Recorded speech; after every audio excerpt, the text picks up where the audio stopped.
Sacred Symbols, a PlayStation podcast, is brought to you by, well, you. If you want to learn how to support our show, go to patreon.com/laststandmedia. Greetings and salutations. Welcome back to Sacred Symbols Plus, a PlayStation podcast supplement. My name is Colin Moriarty. Today I'm joined by a very special guest, our newest catch, Gene Park of the Washington Post. Gene, how are you today, my friend? Good, feeling good about being the newest member of the LSM family. I feel like I should probably get a shirt sometime soon. Oh yeah, we can send you whatever. I'm writing this down. We can send you whatever you want. Yeah. I'm writing down on my notes here, Gene merch, and that will remind me later to email you about that. Yeah. Because I heard in a recent episode about spotting a Moriarty ray gun like bumper sticker. Yeah. I'm like, that'd be fucking cool if I had a car and I put that on too.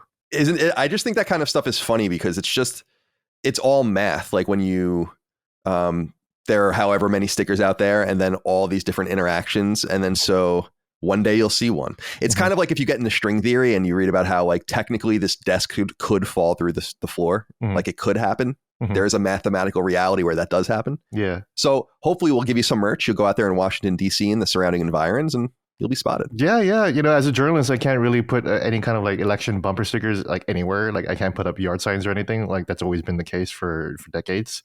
But it'd be fun to put something Moriarty Reagan and people around DC were like, wow, should I be paying attention to that election? You know? Yeah, you got to go to your nearest think tank and see what they think of that ticket. Exactly.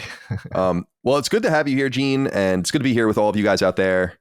Thank you for joining us today. As you clicked in on this, we're going to be talking about Forspoken today. And I thought that this was interesting, Gene, because I don't know if it must have been on Constellation. It had come up that I was playing it. And you had said kind of in passing, oh, we should do a spoil or like a discussion about it. And then we kind of just went on. I didn't think twice about it. The game had come out, 5 months ago and no one seems to really like it. Right. So, but then I was thinking about it and I emailed you. I was like, wait, are you serious? Would you like to do something? Because I did beat it. I did spend like 50 hours with it.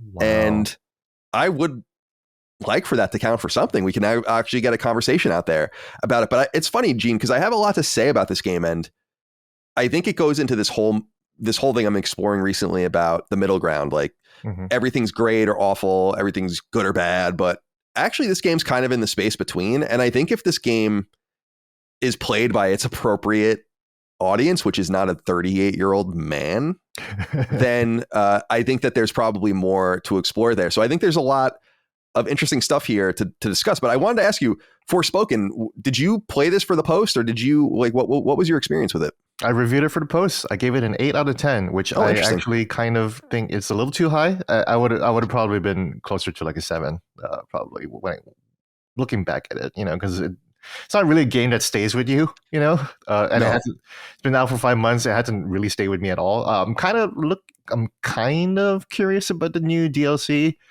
Something Tanta, which is an awful name. It's in Tanta We Trust or something, right? Tanta We Trust, which is even worse. Okay, yeah.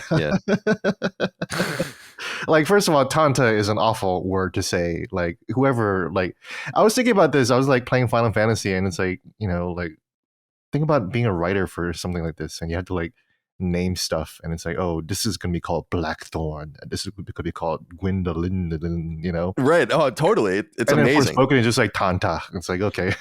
Do you know I think it might have been Baseball Stars, or it was some NES game where the names of the roster are like what Japanese developers thought American names sounded like, but right. I have to send this to you when we're done. It's so funny. You'll appreciate that. I actually had that. I think I had that image on my refrigerator. It was just like I forget what the names were, but Japanese baseball game roster. Yeah, I'm trying to. Yeah, here it is. Yeah, Sleeve McDykel. Yeah, Anson Sweeney. Antoli Smorin, Ray McSurf. Yeah. Shit like that. It's like so fun. Bobson Dugnut is one of them. Mike Truck. I mean, it's great American satire, isn't it? Yeah. It is.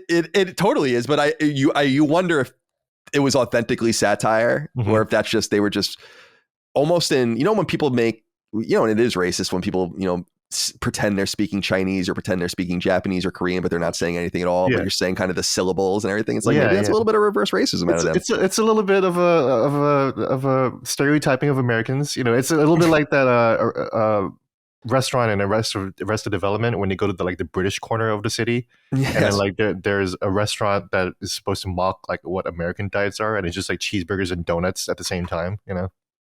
Which is a great combination in my opinion. Yeah. So there are places that you can get a burger on donuts as the bun. Oh, that's true. That's true. Yeah.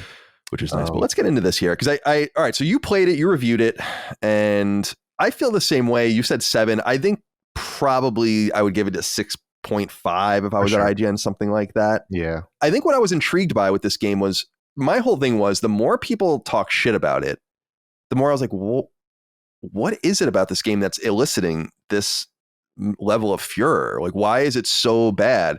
Sometimes something's so bad that I need to check it out or look into it, and then not necessarily play it, but then I would watch a video. I watched a little bit of the gameplay and I'm like, this looks really fun. This actually looks like a Colin game. Mm-hmm. Open world, checkboxy, kinetic, action, role-playing elements, upgrades, side quests, non-linearity. So I was interested to try it out, and I did. And it's as I said at the top, and it seems like you kind of felt the same way. I don't see this as being as bad as people were saying it is. I don't think it's better than good. And I think that there are real significant problems with it. I think paramount amongst them, the aesthetic, which I think is at best launch era PS4 level. So I am interested in just why people think this game is so bad. And I wonder if it kind of got caught up into the kind of furor surrounding fanboyism generally, that things are just kind of drawn. Like, in other words, no one really cares about this game outside of social media and these places where people scream about it. It just didn't sell very well and went along its way. But it was diminished in such a way that I think a lot of people that might have been curious about it, especially people I think with kids or young adults in their lives, it might have been an interesting thing for them to check out. So I was intrigued by it, and I was really pleased in hindsight, I guess, as I was saying earlier, when you were like, do you want to do something about it? It's like, yeah, I should say something about this game, not in defense of it, but I think more in defense of, I think these are two different things, but like, I don't want to defend Forspoken. I don't really think many people should play Forspoken. I think it's for specific people. I don't think it's worth I paid full price for it. I don't think it's worth that at all. But I want to defend the right to explore the middle ground a little bit more freely. And I think that there's a game on the Xbox side right now in Redfall that is actually experiencing the same exact thing, where I'm like, I doubt very much that Redfall is bad. Mm-hmm. I doubt it. I played it. It's okay too. Right. Exactly. Much in the same way that Forspoken is, I think. Exactly. Yeah. And that doesn't mean you should play it. No. But it doesn't change the fact. And I guess that's what I'm saying. So I guess with 5 months distance now, especially because you played it in the pre-release environment, and I played it more recently, so I'll have more to say about this, obviously. But what are your memories? You're saying it doesn't stick with you. I agree. It's already leaving my head. But what do you remember about it? What did you feel about it? What did you like about it? What do you think it does well? Because I think that the game does some interesting stuff well. And I should note at this point, for the audience that are unfamiliar with our product, we will spoil the shit out of this game now. So if you don't want to have the game spoiled or want to protect the fidelity of the story for yourself, I would duck out now. So yeah, I throw it over to you, Gene. I'm really curious to hear what you think about Forspoken from a high level now that you're a little distant from it. Yeah, the reason why I was interested in it is, one, is made by Luminous Productions, which recently closed down, right, after Forspoken. And I was curious because I enjoyed Final Fantasy 15 a lot. It's actually my third favorite Final Fantasy out of the whole series. What are your first two? 6 and 7. And I would actually place, I've actually recently placed 6 higher, because when I recently played 7, I was like, I think people forget how much bullshit there is in 7 that you have to go through. So much opaque shit that you have to like kind of like interpret and look up guides for, you know? Yeah, I remember there's that one thing where you have to dig up at the dinosaur bone. Yeah, like there's a bone or something you have to go to, and you have no idea where you're supposed to look. Exactly. I remember going into EB Games when I was in 8th grade when the game came out, and went through the strategy guide to find it. Like, because I couldn't afford the strategy guide, because I was stuck at this part of the game, and I asked my parents to literally bring me to the mall so I can go look it up. So it's I played the game in Japanese, so I had no idea what the fuck was going on. Period. Oh my god! You know, like I was crazy. Like literally pressing A at every single pixel. You know, I was like, it was like I was testing the game. You know, So I had no idea what was going on. That's so. I'm sorry to interrupt, Gene. I just find that so interesting because I had a very similar situation with Final Fantasy 12, where I tried to write the strategy guide for IGN based on the Japanese version of it, and it was the only time I failed at writing a guide. I was like, I can't do this. 12 is another hard one because because those maps are huge and you have no idea where you're going. Like even if you understand the language, it was bad news. It was a bad scene. Yeah, same with 7. You know, like if you don't understand what the hell's going on, even if you do understand what's going on, like how are you going to beat Fort Condor? You know, like how does that work? You know? Right. So 6, 7, and 15, and so I really enjoyed 15. I really enjoyed the story for the most part, but I also liked its action. I liked that it was so basic. I was interested in the idea of having this luxuriously animated battle system that prioritizes animation above anything else. Everything else, above feel, above intricacy, above mechanics. It's just about making the combat look good. And I think that's an interesting concept, and I think 15 wasn't quite successful at it. So I was interested to see how Forspoken was going to elaborate on it, because it's going to have shooter mechanics, and I like magic games. I like magic-based games. I remember I was talking to Phil Spencer about the Activision Blizzard acquisition, and he was talking about how he was excited for Hexen. Oh, interesting. Revisiting Hexen on PC. That's a Raven game, right? Yeah. Old Raven game. Yeah. So here's Phil digging up obscure 90s FPS magic. FPS Immortals magic. of Avium must be right up your alley, right? I was looking at that. I was like, this is kind of like Ghostwire. It's like it's exactly like Ghostwire Tokyo. Again, it looks sick. I think that game looks awesome. I'm all over that game when it comes out. Yeah, it's the worst name of all time again. It's in the same line as In Tanto We Trust. Aviums We Trust. Immortals of Avium. Come on, man.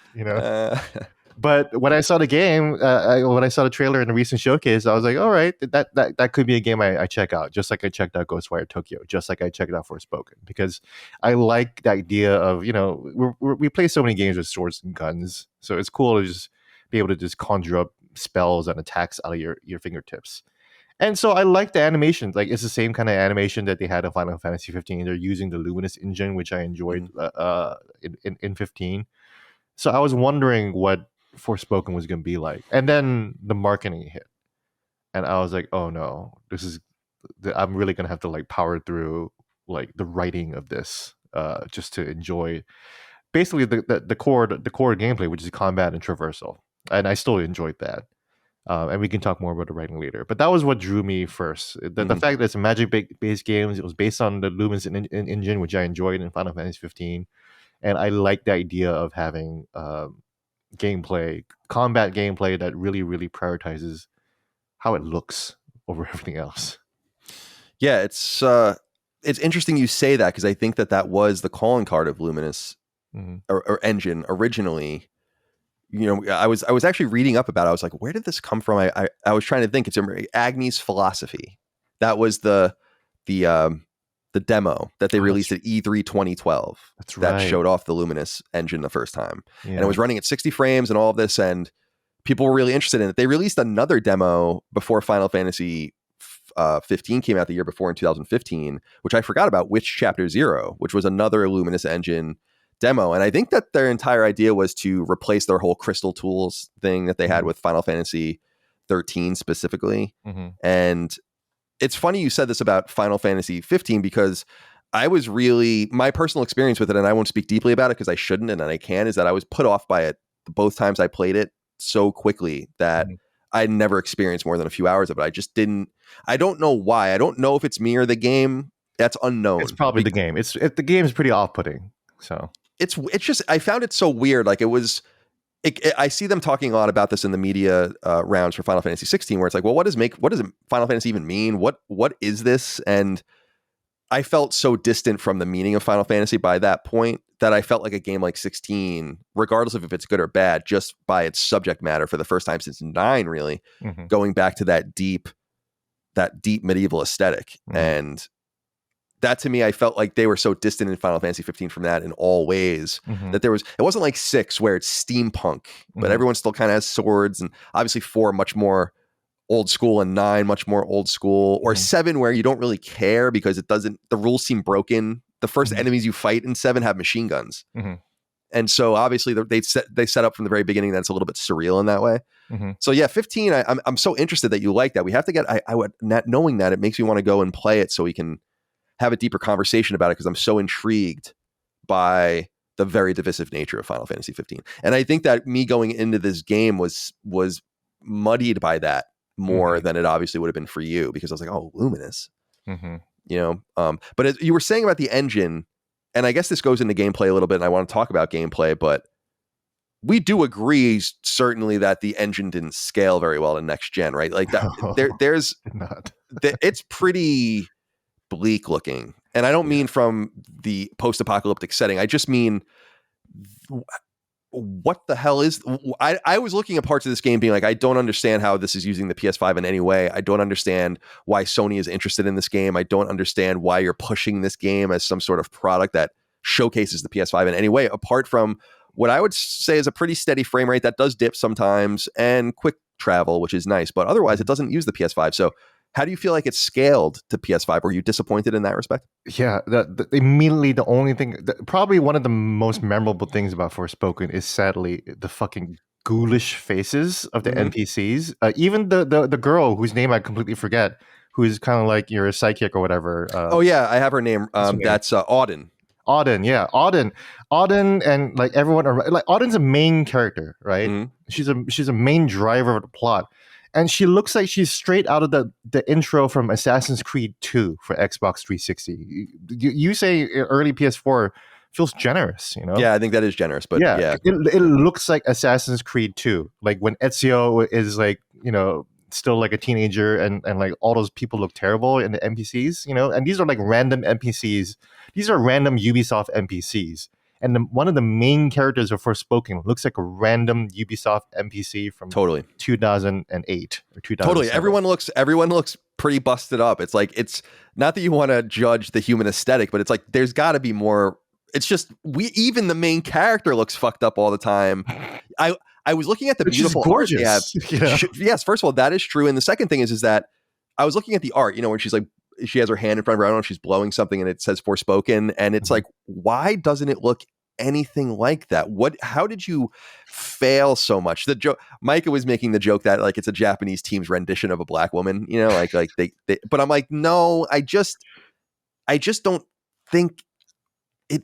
I don't know, something's wrong about everything, and I don't know how Sony didn't come in. See, this is why I'm so curious and so befuddled why they wanted this game.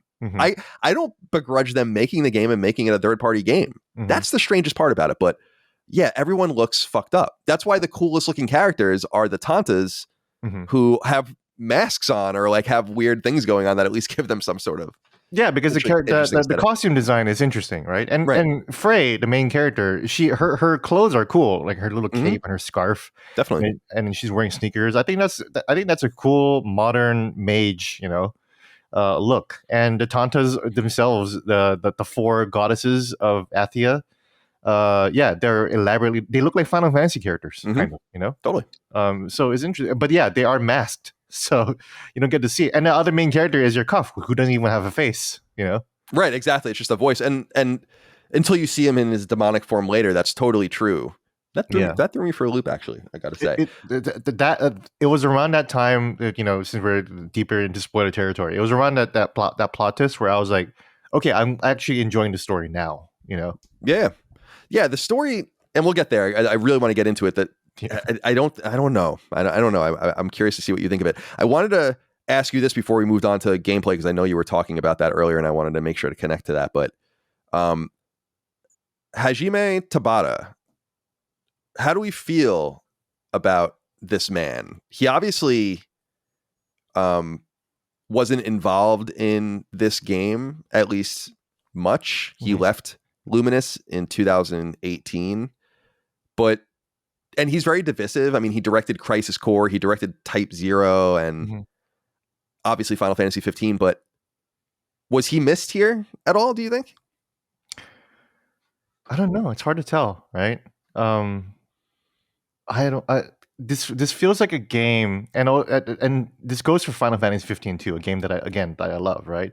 Both games feel like they didn't know how to make an open world game, and they both feel like baby's first attempt at making one.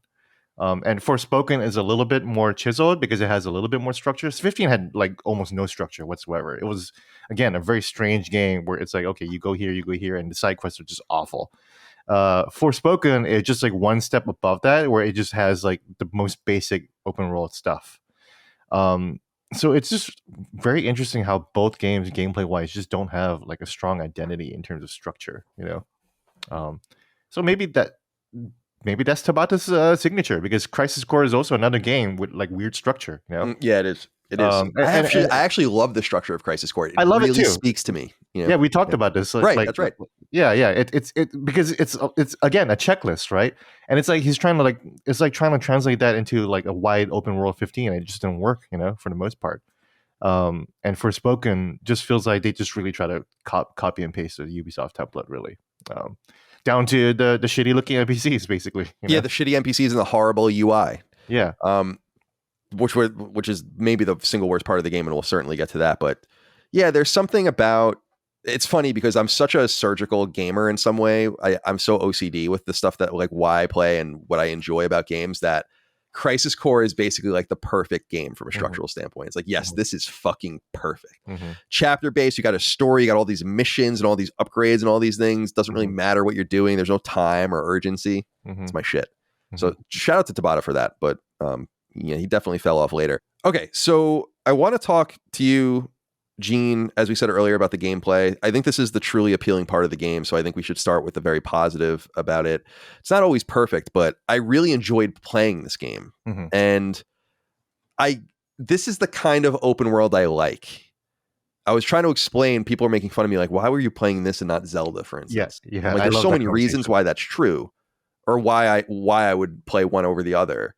But one major reason is that Forspoken, though it's not a very elegant game by any stretch of the imagination, does what I like in open worlds well, which says, like, there's a cliff here. You're clearly not supposed to be able to go over here yet. There's no puzzle to solve. You clearly just don't have the thing you need. Go fuck off and come back later.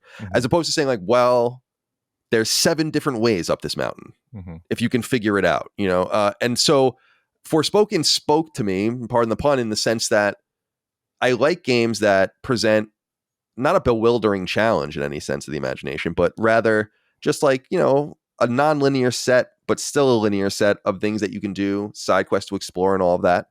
So running around and doing all of that, I thought was great. I thought the kinetic kind of movement was awesome. I thought the different tools you get, being able to kind of slingshot yourself and use a hook shot type thing and run up walls and jump up walls and do all of that. I thought it was a blast to play. If everything else about Forspoken was as good as the gameplay was of Forspoken, I think we're talking about a great game. But we're not talking about a great game, because great gameplay can only get you so far in the trappings of something so soulless and ugly. So we'll get back to all of that, but talk to me a little bit about the gameplay of Forspoken. The traversal is obviously fun, and I think that was one thing that I think the reviews unanimously agreed upon. It's like if Spider-Man PS4 like nailed the swinging, and then everything else in terms of like being a superhero, the side missions were just terrible. The story was dull and predictable for the most part, and all Spider-Man had was swinging. That probably still would be more fun than Forspoken. But definitely, Forspoken came out when the DualSense Edge also came out. So I was supposed to review the DualSense Edge before my entire team got laid off. But I was testing the DualSense Edge with Forspoken, and it's a great controller for Forspoken, or vice versa. Forspoken is a great controller or game for that controller, because you're holding one button to run. And it's nice to have one of the back buttons do that as you're like, and you can spin the camera around and you can do all these dodges. I love the dodging in this game, and the way they're able to, again, going back to the animation blending from when she goes from running to sliding under like an attack to spinning around and then jumping and then suddenly doing an attack out of her hands.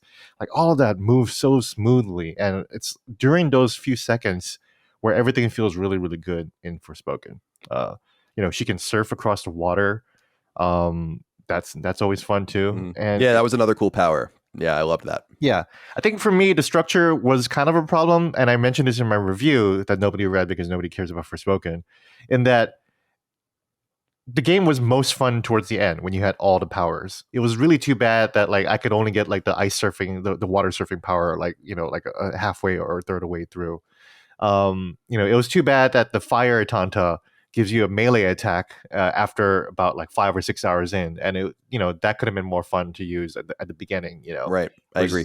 Versus just literally tossing rocks really really fast at enemies, which is fun, and even that ability, the first ability you get, basically being able to move rocks around, which is very like Ray Skywalker or whatever kind of thing. It's fun, and the impact feels good. There's one where you're shooting out rocks like a machine gun, and then when you let go of the R trigger, like it sends out one last blast, and it always kind of feels good. It always feels really impactful. So I was really surprised that even Final Fantasy 15's problem with the combat is that it had no impact. You're just basically holding a circle or square, and you're just kind of like slicing and dicing. It never really feels like anything. At least with Forspoken, they were able to make these magic attacks kind of feel impactful and powerful. They would have a little burst of energy. Holding certain things would result in a bigger burst of energy. So I really enjoyed that part. I think that's about it, though. We can talk about the structure, but the main hub town, there's like almost nothing to do in there. Yeah, I agree. Yeah, we'll definitely get into that at Cipol, Cipol, I think it was. I don't remember any of these names. I remember Tanta, and I remember Frey Holland, and her memorable way that she got her name. Because she was found as an abandoned baby at the Holland Tunnel. And there was like Freya or something stitched into her blanket or something too, which makes it even more ridiculous. Yeah. No, I totally understand what you're saying about not remembering very much, because I played it much more recently, so that's why I just have more more knowledge at this point about it, because it's going to be gone very soon too. But you said some interesting things that I thought I wanted to follow up on with the gameplay, because I think the traversal is great. It always feels good. It's a little frustrating sometimes to not be able to get to the top of something and feel like you could kind of finagle it, and you're trying to read the terrain to see if the developers are trying to tell you and the designers like, no, you can kind of do it, or is this just, am I just messing up the game? There were a few moments like that were annoying. I do think one mistake, though I understood what they were doing with the Mega Man like structure. It wasn't quite Mega Man because it's not non-linear, but where you're going from one Tanta or one boss to the next and taking their power, which is a really cool idea, but it muddies up, much like I think God of War Ragnarok has with only 3 weapon options. Even it muddies it up a little bit, where you don't really know exactly what you're going to use, and at the end of the day you have something like 140 different attacks. And I tried to get, and this is more about the game structure and why the platinum trophy scared me off, and I just couldn't do it, which is I was wondering not uncommon for me. I mean, it's not common for me to like be like, I think I can do this, and then just be like, eh.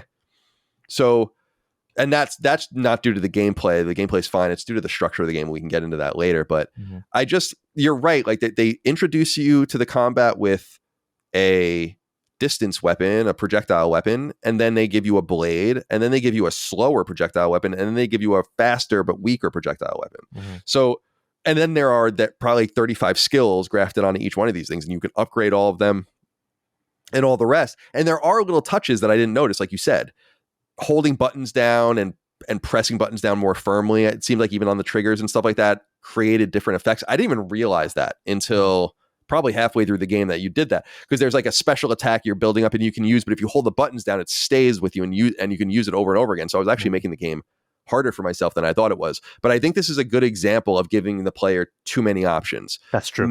Mega Man is fun because it all revolves around one weapon. And you rarely use the other weapons. If you watch like pro players play Mega Man, they'll use the weapons that can break the game and nothing else.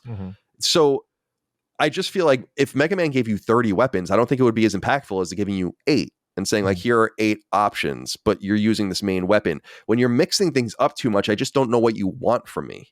And I would have rather, rather have them said like, let's have a projectile weapon, let's have a melee weapon. Let's have skills for the projectile weapon. Let's have skills for the melee weapon, without having to go through all this nonsense. Because one thing we should note, although you can fix this, fix in quotes this in the in the settings, if you'd like, is you're constantly in the radial, like forever in the radials. And you can actually have the game just stop when you're in the radials, or it slows down by nature in the radials. And so that's all part of combat, and you're constantly using the D-pad over and over again. It feels too much sometimes, as opposed to just letting you focus on what's so fun about it. In other words, when I play Call of Duty and I really like the shooting in it, I only need 3 guns. You're going to give me I'm going to settle on those 3 guns as long as I can have them, right? I'm going to have my assault rifle, I'm going to have my shotgun, and then I'm going to have my sidearm. You don't need to give me 7 sidearms, 15 assault rifles, and 12 shotguns. Just give me like 1 or 2 of each. I think that's okay. So that, I don't know if that resonates with you, but I think that they give you too many options. Totally. I didn't know what to do with the last power. I forgot what it is. I know that the second one's the third one is water, right? Yeah, I think it's air, or plant earth or something, because that's the machine gun type thing. It does like a little bit of damage, and its color is green. Green, yeah, it's green, and green's a cool color. I love shooting green magic. But at that point, I didn't really know if I needed it. I was still using the purple ground magic almost the whole game. I would just use the fire sword every once in a while to change things up, but the fire sword didn't even feel good. No, it didn't. I used it only because it seemed to do so much damage. It did, yeah. But that's the only reason why I did there was no impact with it at all. I agree. Yeah. The impact was better in the shooting, but it's weird that they couldn't get the fire sword correct. And that was the same problem that Final Fantasy 15 had, where every swing of the sword just felt completely limp, like you're just hitting tissue, with tissue. You need to set it with like not only the impact on the screen, but like a little haptic feedback too. I just feel like there was nothing really. I guess what I'm saying is that just that opening attack, I would have only used it the entire game if not for trying to learn other skills intentionally. Yeah, it's kind of like a Devil May Cry game that has too much like going on, and it's like, okay, like yes, you don't need all of this, and it's not great game design when the game doesn't even like really encourage you to do any of that stuff, I'm totally with you there. That's a total philosophical argument that a lot of people have with games, where I'm of the mind that if a game doesn't make you do something, then it shouldn't be there. Unless you're playing a game like Fallout, where it's like the thing is that you have the option to do anything you want. But if you're giving me 5 skills and the game really only makes me use 2 of them, then why are you giving me the other 3 skills? Like, you need to design your game around what you're giving me. Yeah, it's a little bit like Zelda Breath of the Wild, where they give you a cryonesis where you can freeze water. So really the only limited use for that was you get to jump across lakes really slowly. That was pretty much it. The great thing about Tears of the Kingdom is that like all the powers are able to use completely throughout the entire game. Your least used power is still way more used than what was used in Breath of the Wild. So Forspoken again is just like she has all these cool powers, and they're great to see, and it's fun to quote unquote lab the different powers and like combo them together like you're playing Street Fighter. That was fun, and the enemy AI is so dull that you can just like bully these enemies and just like style on them the whole time, and that's fun. It's also a little boring too, but yeah. The game never felt truly challenging. And then I'd randomly die for what I felt like it was inconsistent. Like I didn't understand why I was dying sometimes. And then like your energy would just be, but you'd get chip damage. Like basically it seemed like enemies did no damage, chip damage, or just devastating damage. Yeah. And there was nothing in between, like losing a fifth of your health at a time or something. It didn't seem like there was a lot of that going on. Yeah. Especially towards the end. It got a little challenging at the end, but mostly because I didn't understand what the hell was going on. So. What did you make of this? Is a big problem I had, and I guess it makes the most sense to talk about this now, but because we're talking about skills and upgrades and all of this, is the upgrade system really frustrated me. I don't know how much you remember it. And it's actually it is the reason I'm not going for the Platinum Trophy. So how do you upgrade again? So here's how it is that you have this like, and the system itself isn't bad until a certain point. So you have this pantheon of skills, right, that work out from one another. You unlock some of them by doing things in game, but most of them you get these mana points, right, that you find, and they're just like blue orbs, kind of like Crackdown. Yeah, exactly. And they're like, instead of being orbs, I guess they're like little places on the ground, but it's the same idea. And you also get some for like leveling up and beating things and stuff, and you spend them on unlocking these different skills. But each skill has an even higher tier, and each skill will tell you, if you do this with this skill, you will get this upgrade. And you go to a bookcase. This is where it gets all fucked up. So I'm like, all right, that's all okay. Here's where it gets fucked up, is that you have to go to a bookcase in the world, and you look at books, that's the whole mechanic, and you have 3 of those skills open at one time. And so you can only be going after 3 of them. But since there's after a while, 100 of them going on at one time, it's potentially, you have to constantly be looking, intentionally trying to do things, finding enemies that are weak to these things. So it'll say, for instance, here's a rock blast. If you use this rock blast and kill 5 enemies with it, then you'll get the upgrade. But you can only have that active with 2 other things. That's so you have to be very intentional. And it becomes horrifyingly frustrating. I don't know where they got off trying to make it this deep. It doesn't need to be that deep. And that really put me off. So you have to upgrade every one of those, and each one has their bespoke like necessity, you know? Yeah, exactly. Requirement. And for me, I'm like, well, no. I actually, it's one of those rare times where it's like, I can't justify spending my time doing this. I forgot that you can only do 3 at a time. I also didn't understand that choice. Why can't the game keep track of all of it at the same time? They wanted to have this cute mechanic, and some of them work, but this one doesn't. They wanted to have this cute mechanic that played into probably Frey's love of reading in the real world. So she's like, she goes to a bookshelf when she's in her safe, you know, in her safe house, and she learns new things. It's like, that's cool. That's too cute. We need to play the game. Yeah. You know? So yeah, I think that was the intent. That's interesting. I didn't even think that deeply about it, that it would be a reflection of her character. Because I forgot that she even likes reading books. Like, really, the only thing that I remember about her personality is that she really likes her shoes. And I recently got into sneaker collecting, so that resonated with me. But then they didn't really do much with it, other than like she's at her apartment at the beginning of the game, and she's like, "Oh God, I love my shoes."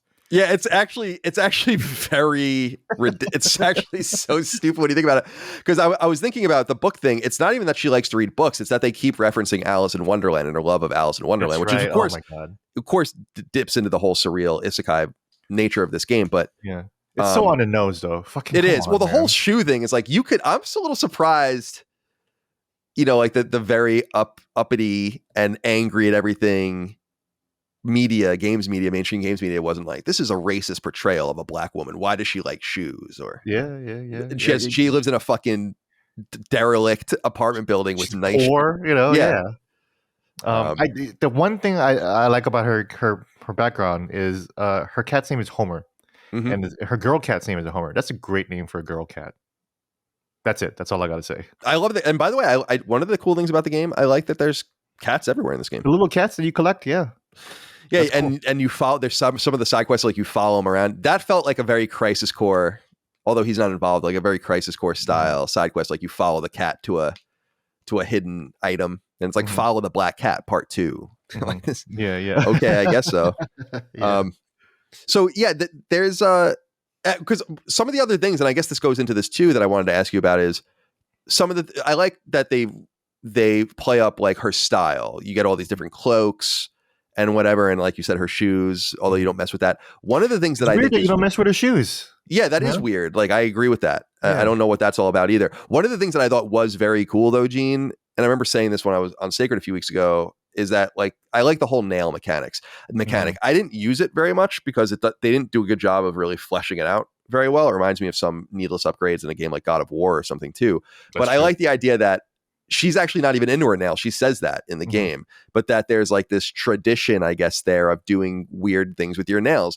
It reinforces this thing of like, this game is for everyone, but it's for girls, you know? And I don't know if it's getting credit for that, but did you like those little accoutrements as well? I did love that. I thought it was super unique. I've never seen that before, because you always, there's always bracelets and bracers and, like leather belts in Final Fantasy and everything.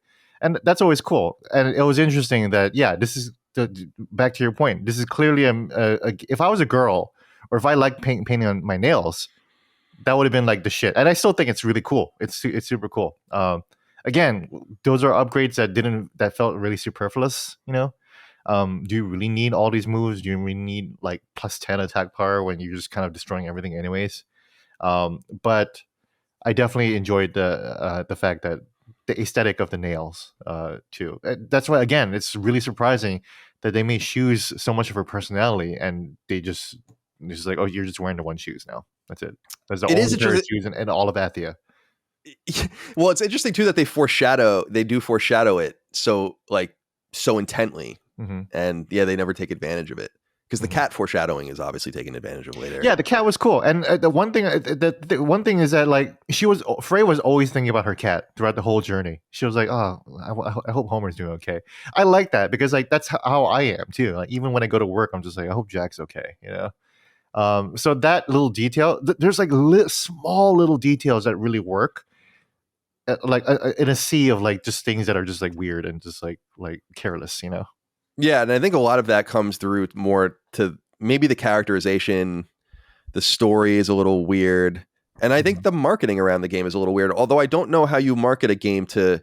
Maybe it's more of maybe saying it's for girls is like an overstatement. Maybe it's really just for young adults. But it didn't. And so it seems like, I guess what bothers me is the jadedness about the game is a reflection of that, because young adults are not reviewing video games. So I should have said this at the top. I was at a barbecue for Memorial Day and my family was all there. And one of my all my nephews play PlayStation. I've indoctrinated them hardcore since they were very little. Got them their PS3, their PS4, their PS5. And I also got them their Switch. So not trying to totally keep them partisan, but I was talking to them, and one of my nephews, Finley, he's going into high school this year, like this in September, and he's like an artsy kid. He's in plays, and he's like a theater kid. And I was talking to him, and I'm like, you know what? I think you would like Forspoken, and I went right on my phone and bought it for him, and had it shipped. It actually arrived today at his house when we're recording this, and so to not make the other boys feel bad, I bought them Dead Space as well. But I was just thinking about it, and I wanted to kind of. I'm going to be interested to pick his brain about if he likes it or not, because I feel like it's not quite Hunger Games, where I think Hunger Games is really for everyone and it's so good and so well done and well executed that you don't really need to market it very carefully. But you have to be a little more careful. It's like showing an adult a Disney Channel show. It's not for you. So you have to kind of see it in a different way. But maybe I'm overstating it too. She curses a lot. It's pretty violent at times, so maybe I'm overstating it. But then again, the Hunger Games is about children killing themselves in an arena. So yeah, so what do you make about kind of let's start getting into the plot, the story, the character? I mean, what's your take here on Forspoken's? I think you're dead on. That was exactly the mindset that I had when I was playing it. I was like, this is not a game where I'm going to be like, let's like Final Fantasy 16 or God of War Ragnarok, where I'm just going to be deeply invested into it and the plots and everything like that.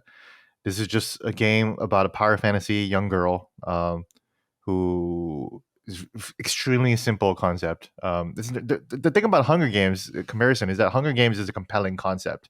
The elevator pitch for that is easy and it's interesting and it's fairly new. Obviously, inspired by Battle Royale and everything, right? Right. But again, the Battle Royale concept is interesting and immediate, whereas Forspoken is.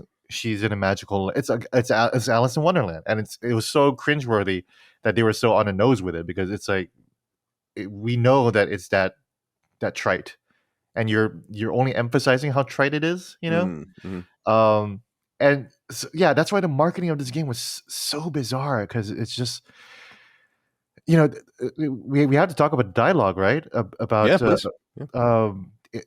They chose some of the worst lines, and like I think the writing overall wasn't that bad. I agree. Why did they? It almost comes off as sandbagging it when you play it. It's like, why did you choose these lines? The one where she's like, "I do this now." I'm like, she doesn't. The dialogue's not really like that. It's not cute by half and shit. It's sometimes like that, but it's actually deeper. I don't know why they did that to the game. It's a little funny, when she's like, quote unquote, clapping back at the Tantas or whatever like that. Some of her lines were decent, she's laughing at the absurdity of this whole thing, and that's fairly interesting. And when that line happens where she's like, I do this now, this is just the thing I do, it just happens and it goes away, and it didn't really linger in my memory. And if it wouldn't have lingered in my memory if they didn't fucking like make a whole commercial out of it, and it just got memed to death. Otherwise, I probably wouldn't have noticed it. And it's just basically like Marvel dialogue, which is cringy for sure. And this is a hot take, man. But I do think, because this was written by Gary Whitta, or at least overseen by Gary Whitta and Amy Hennig.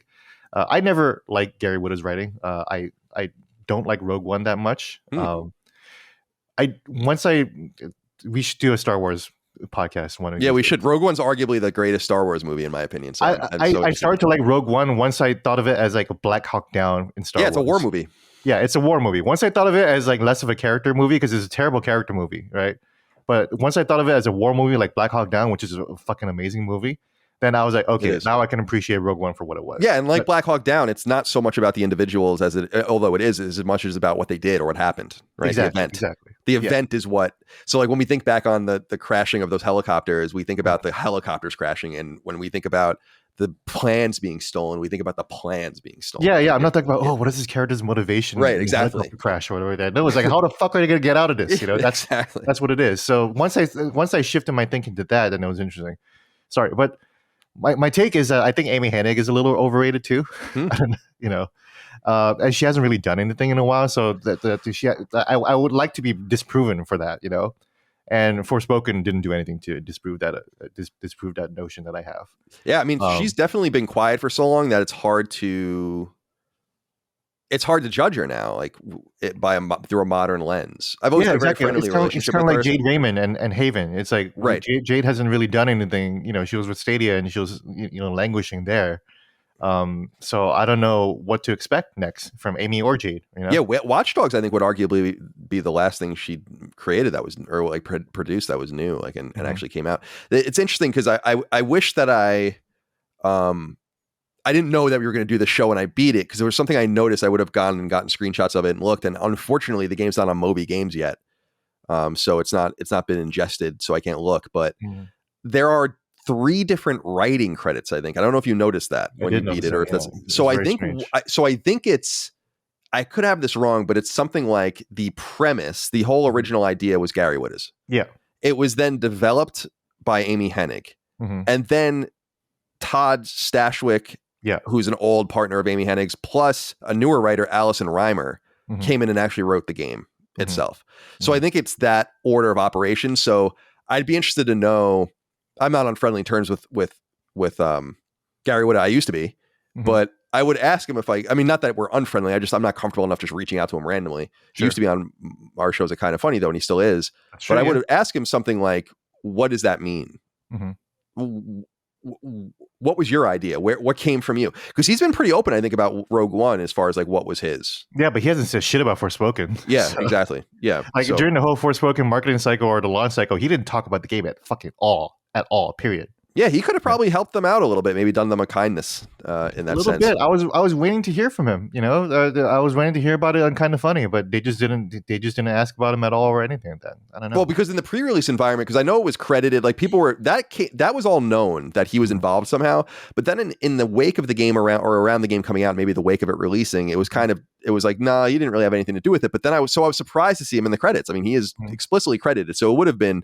Yeah, interesting. But, to see George R.R. Martin didn't have he set out the premise for Elden Ring and he just kind of let it go, and then Miyazaki and crew just took it and ran. But George R.R. Martin was still promoting the shit out of Elden Ring during the launch cycle. You know, not to compare George R.R. Martin to Gary Whitta, but like it just seems like it was. I just thought it was very strange that he was just quiet the whole time. Yeah, it was. I agree. And I don't know. Yeah, I would love to know more about the game's development and Square Enix's involvement from the beginning. And I like your theory about like Square Enix. Again, this is a theory, not confirmed, about Square Enix saying, "Hey, you guys want Final Fantasy 16? We also have this game called Forspoken cooking. We don't know what to do with it. PlayStation, could you promote it, market it?" Yeah, I think that kind of stuff. Here's this really shitty trailer. Yeah, I think that's I do think that's. How do I put this? I don't think a lot of people that don't think deeply about the games industry, which is most people, and why would you? I mean, that's why you listen to this show, to hear people that spend time doing that so you can live your normal life. But when you think deeply and you're kind of in this environment enough, you realize how transactional it is and how nothing happens in a vacuum. So for instance, Final Fantasy VII remake was a 1-year exclusive until it wasn't. Something happened. Like no one talks about that. No one talks about that at all. But at some point, Sony was like, no. But what can we do to fix and ameliorate this? And in an environment where people love to talk about people taking exclusives away and all that, Sony actually went and did that, and no one discusses that. So I never underestimate, especially between Sony and Square Enix, the transactional nature of their relationship, which is why I think, though I hope it doesn't happen, I think that it seems somewhat inexorable that these two are going to be a family at some point. It just seems that way. I don't know. Maybe I'm wrong. But that is my theory. So in other words, people should always think of those kinds of things. It's often true. Because they have this $200 million game in Final Fantasy 16 in development. It's doing great. Sony wants it. They're like, yeah, we'll fund the marketing. We'll give you $50 million on top, whatever. And then Square Enix is like, that's awesome. But we're also talking to Microsoft and others. So there's this other game, that needs a marketing budget and maybe some of your engineers and maybe some I actually wish I actually skipped a lot of the credits in Forspoken. I would have stuck around to see who worked on it because it's entirely possible. I don't know because it's not a Moby Games. Did any Sony people work on this? Sony people worked on Callisto Protocol. I think they might have. Well, I want to say they might have used the motion capture studio, but did they though? Because the motion capture is fucking awful. Yeah, it's awful. I mean, it could be as easy did they use Sony Malaysia or something to do art assets? That's the kind of shit that Sony does to get games across the finish line. And if they did that for a third party game like the Callisto Protocol, I can only imagine what they do for these kinds of games. Yeah, exactly. So that kind of stuff happens, and Luminous is no more, and I want to cap off with that, but. Let me talk a little bit about the story itself, and we haven't really gotten into that yet. Might as well spoil more of it. So we have this game, like we said, begins at least in New York City, ends up in a world called Athia. Frey Holland is, I think, 20 or 21 years old, played by Ella Balinska. And she's basically she was, as Gene noted earlier, she's found at the Holland Tunnel in New York City and Manhattan. I think the Holland Tunnel goes to Jersey, doesn't it? I think so. I don't know. And she's found there as an infant and brought in and raised as an orphan, basically, and derives her last name from the Holland Tunnel, derives her first name because she's wrapped in this blanket that has the name Freya or something in it, something that's like Frey. And so we don't really know much else about her. We find her originally in court before this judge. The judge character is kind of an important character in the game, I guess. Seems to be the only person in the real world that might care about Frey. Frey imagines her in some of her visions that we'll talk about in a little while, that she's like a cooperative and motherly figure. We see her in the ending as well. And so push comes to shove. She's giving community service for stealing from these people, but the people that she steals from attack her on the way back from her apartment. The most weirdest stereotypical criminal, girl criminals or whatever. It's like a lesbian criminal and it's short hair. One of them is like very belligerent and all of that. So anyway, Frey somehow lives in this derelict building. I don't know if it's just a slum or if it's literally abandoned, because it comes off as being abandoned. But if somehow it has electricity in it and all this stuff, she has her cat Homer, she has her shoes on the wall, but otherwise it's this little shitty apartment. These people apparently burn the apartment down and she just escapes. She leaves her money for some reason. Yes, so Micah was watching me play, and that infuriated her when she was watching. She's like, why did she do that? Because she goes for the money. And then she's like, fuck it. And she gets the cat instead. I'm like, you could have just done both. Yeah, you could just on the way to get the cat. You can. I understand making the cat the priority, but you have the money right next to you. Get the money, get the cat, get the fuck out. Yeah, that's so funny, man. That was a huge sticking point as Micah was watching me play. So she escapes, and then it's unless I'm mistaken, there seems to be a lot of plot holes, and throughout this story, because there's certain I'm kind of tuning out sometimes too, especially later in the game, because I'm just like, all right, let's go.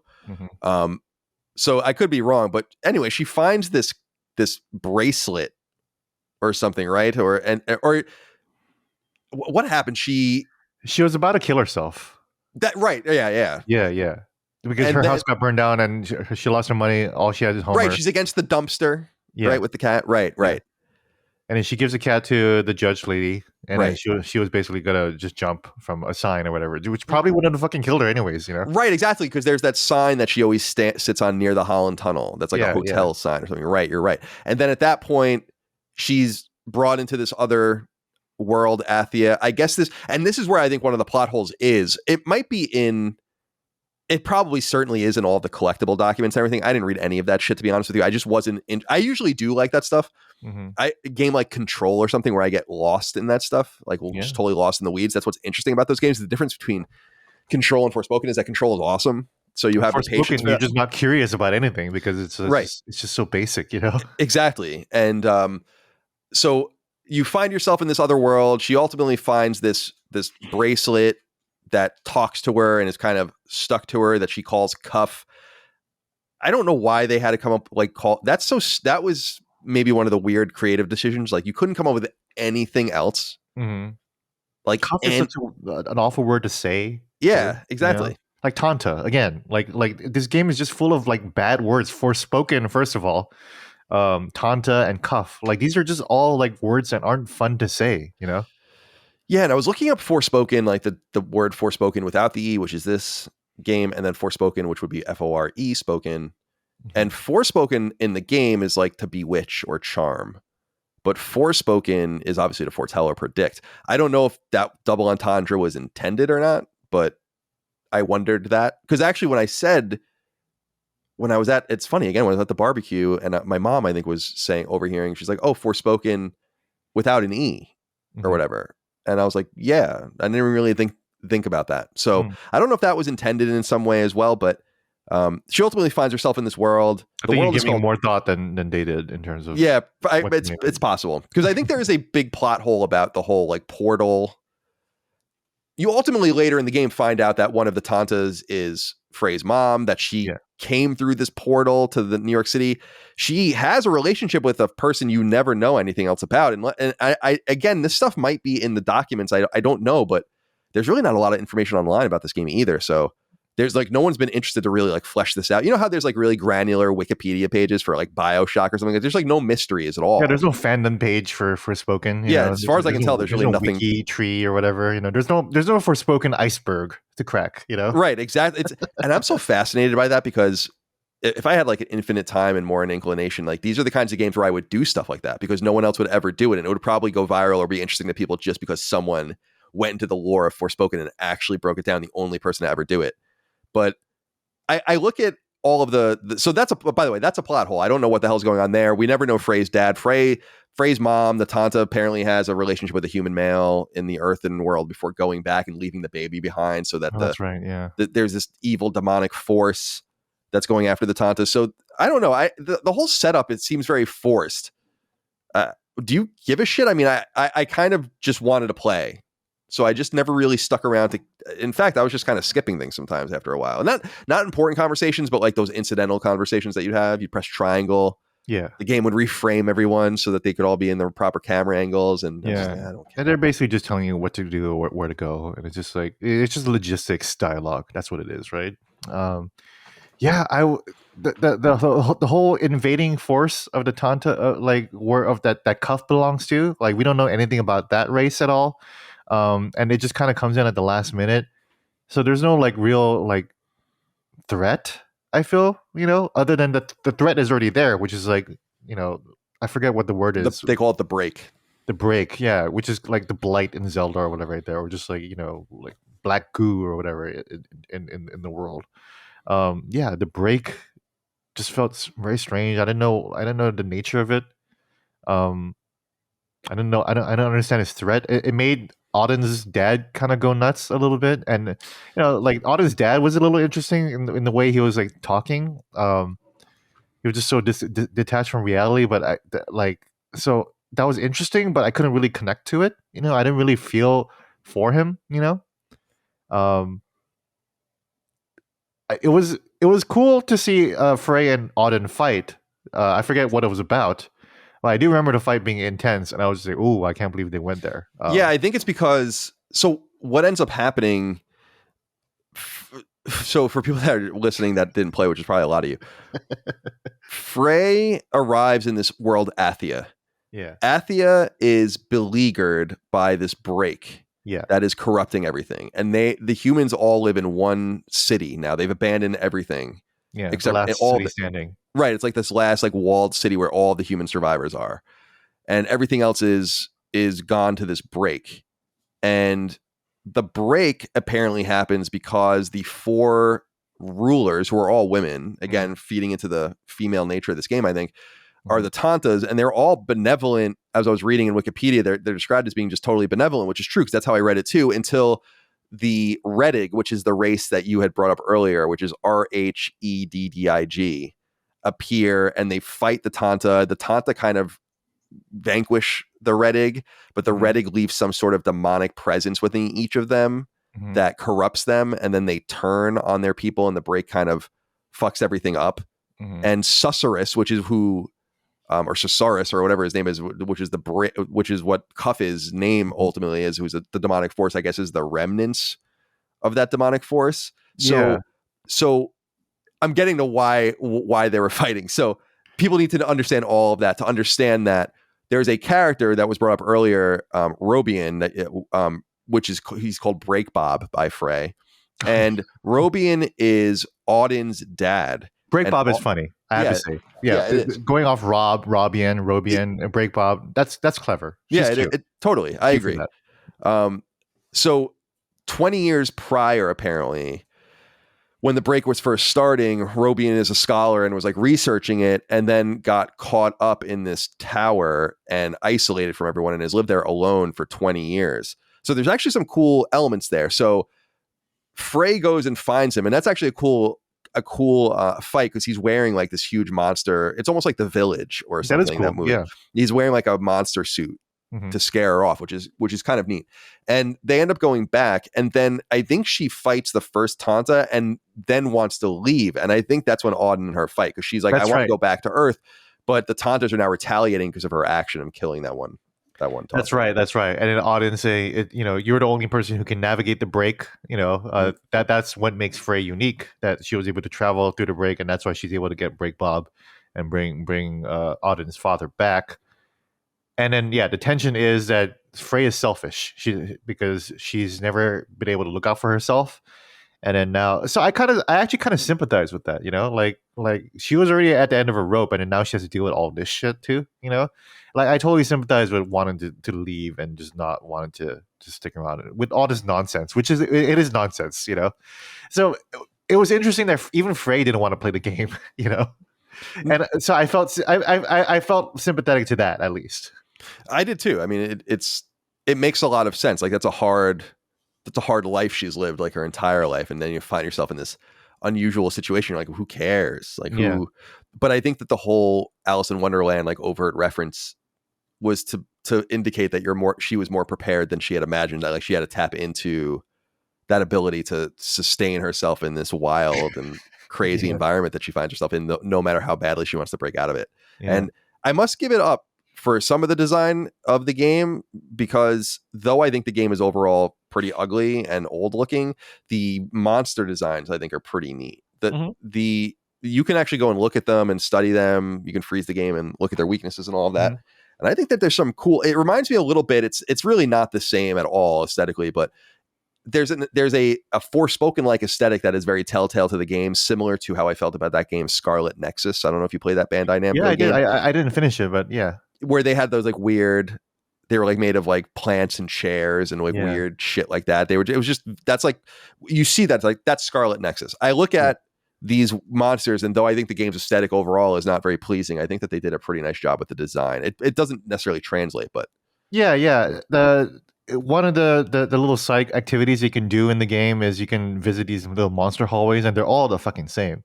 But like some of these monster hallways these combat hallways will have a little boss at the end, and then the boss kind of looks like a Final Fantasy like behemoth or something. And I'm just like, I can just pretend to be a literal black mage, like fighting this behemoth, like a modern black mage fighting this behemoth. That's kind of cool, Yeah, definitely. I think you're right too. Like we have to get in all the checkboxes and stuff, but there is a lot of repetition that I think is broken up by some of the enemy design, some of the interesting enemies, aerial enemies, ground enemies.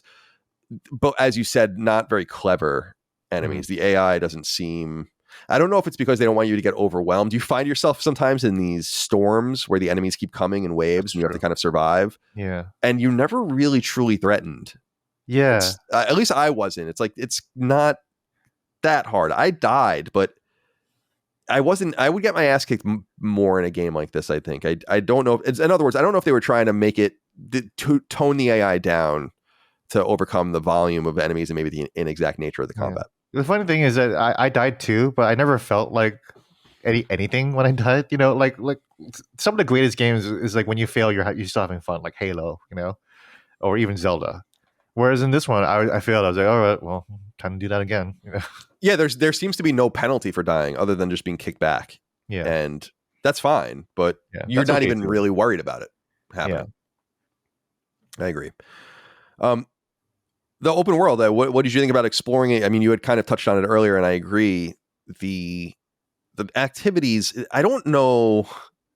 It's tough to fill the open world with activities, I guess, that people feel are novel. But I think that some games do a decent job of not only exploring these open worlds, but also giving you things that are unique. I think Ghost of Tsushima is a really good example of a game that felt, it obviously is recognizable as an open world, but it felt different. It guided you with birds and foxes. It made you write poems. It did strange shit like that made it feel unique. I don't know that Forspoken achieves that goal. It's like there are little Assassin's Creed like tower things. There are, like you said, these monster dungeons. There are elite enemies, and not that there's anything wrong with that, but the game's not good enough, so it needs to shine in different ways. And this is a place where it could have, and it didn't. So I was wondering what you thought about exploring the open world, because I felt like it was one of the more boring experiences I've experienced in open world, which I spend a lot of time with these games. Totally. It did side missions all wrong, because they were just like you either walk down a hallway and you fight a bunch of monsters, or you stay in this one town square and then you get assaulted by monsters like you talked about. That's about it, really. That's all you do. So it really depends on how much you enjoy the combat and all this ludicrous amount of special magic attacks that you have, you know, and how you're going to use that. That's about it. With Ghost of Tsushima, it's great that you brought up Ghost of Tsushima, because like Ghost of Tsushima is one of those games where like the side quests.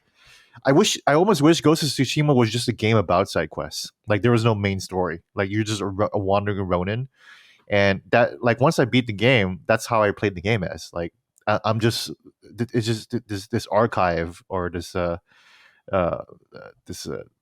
Arabian Nights style story of this samurai getting into like different troubles. And there were different situations, you know. Sometimes there'd be like a mysterious armor or some kind of weird thing going on, and you have to go investigate that. There's none of that here in Forspoken. There's no narrative pull. There's no like mystery or intrigue. It's just, here's the town square, and there's nobody here in the town. It's just a bunch of buildings, and you just fight a bunch of monsters. There's just no narrative or anything tied to that. Like Elden Ring will obviously tell stories throughout its environments and what monsters are there.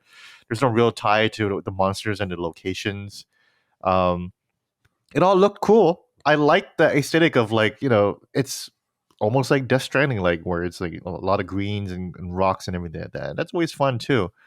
But you realize that they kind of ran out of ideas after that. And I think the last level, the one area is just like the same thing but red, you know, and the other part is just the same thing but green. Right, exactly. Yeah, there are beautiful places too. Like there's a flat, like there are some flowery meadows and all of this that are nice, but generally speaking, it's a very dull aesthetic that's very too based on single colors and relying on just level deep aesthetic as opposed to putting more thought into it. Because I agree, there's no interesting landmarks either. They forget that really, really important lesson of, you know, like even The Last of Us obviously isn't an open world game, but The Last of Us, remember, like the building off in a distance, that huge building, that's where you need to go, the capital, you know, or city hall or whatever. Zelda would have like Hyrule Castle in the middle to orient you, and it will have all these interesting little pockets of adventure that you can go on. Forspoken doesn't have any of that. It just kind of, it's four spokes, right? Four spokes of worlds kind of coming out of this hub world, you know. It was just literally four spokes of the hub. Is that why they fucking call it Forspoken? Who knows? Who knows? It's the triple entendre. They called it that for all these different reasons. And I think that it's interesting because they must have, I assume they must have felt more confident in what they were doing than the end result, because I was reading about it because I was like, wasn't the game delayed? And it was actually delayed twice. It was first revealed as Project Athia in June of 2020. Remember that PS5 event that they did at Sony? And then it was delayed twice because it was supposed to come out in May of 2022 and then in October of 2022. And then it got delayed again to January 24th, which was earlier this year when it came out. So you think they would have been able to massage some of this stuff maybe and make it a little more interesting, but I guess they were just focused on polish. There's something very empty about the game.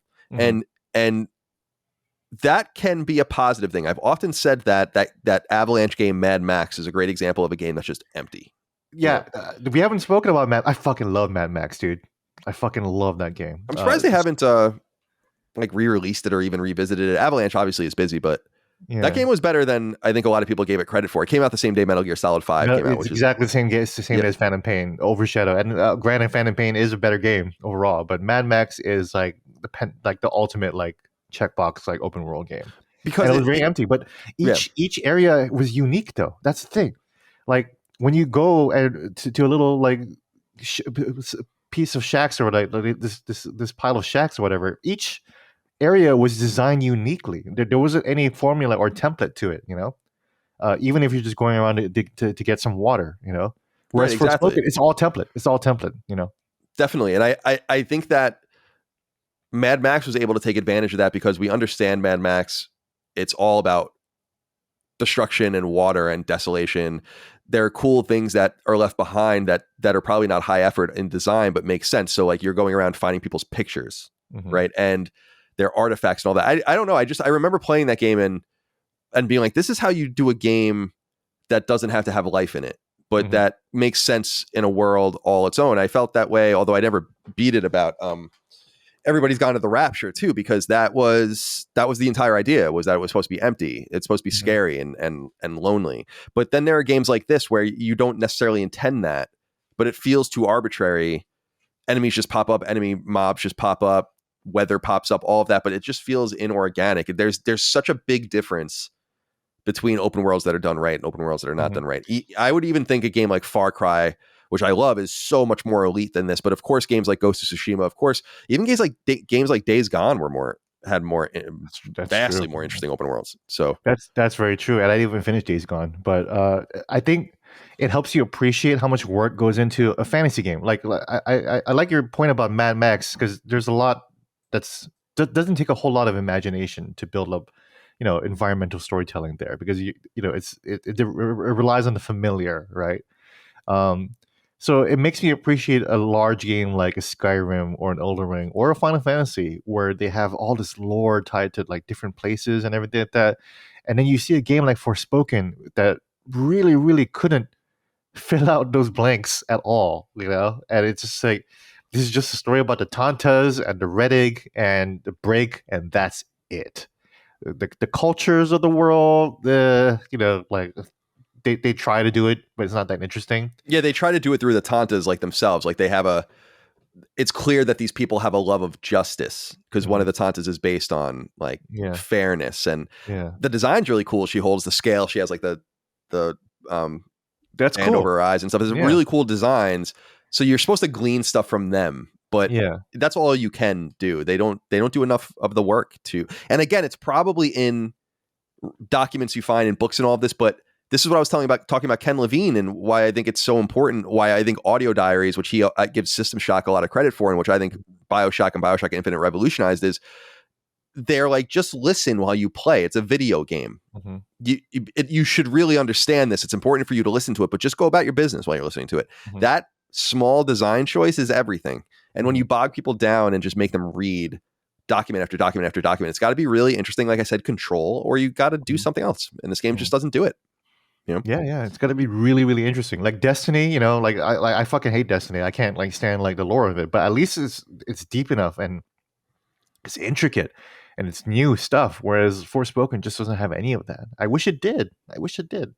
Yeah, that's I think the biggest miss, that people are so busy making fun of the game for these kind of arbitrary reasons, which are important, the aesthetic and all of that, but the real soullessness of Forspoken comes from its lack of depth. Or at least the lack of substantive depth that I would be curious, or that the average player would be curious about. And it just doesn't seem like they really hit the bill there. And that's a disappointment, because was Final Fantasy 15 seemed like a more robust storytelling game. It is. Unfortunately, you had to watch the fucking movies and watch the YouTube anime to really understand it.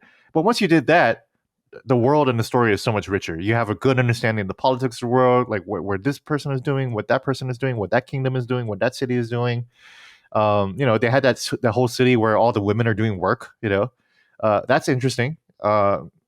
Forspoken, the only thing is that the women are in charge. That seems to be the most defining aspect of this land. And it's like basically it's very I was thinking matriarchal, about which is interesting. But they they're don't really even do anything with the power of matriarchy or anything like that. It's just it's just implied. I think in some sense, like I could be wrong, but there are really only two male characters that I can think of any consequence. One of them would be Break Bob, and the other that like artisan dude with the weird Italian accent that like shows you around town. Oh yeah, I guess I totally forgot that he existed again. Because you see him again in the ending. Like, so like it's very much focused on women. He does come up in the ending. I was like, what the fuck?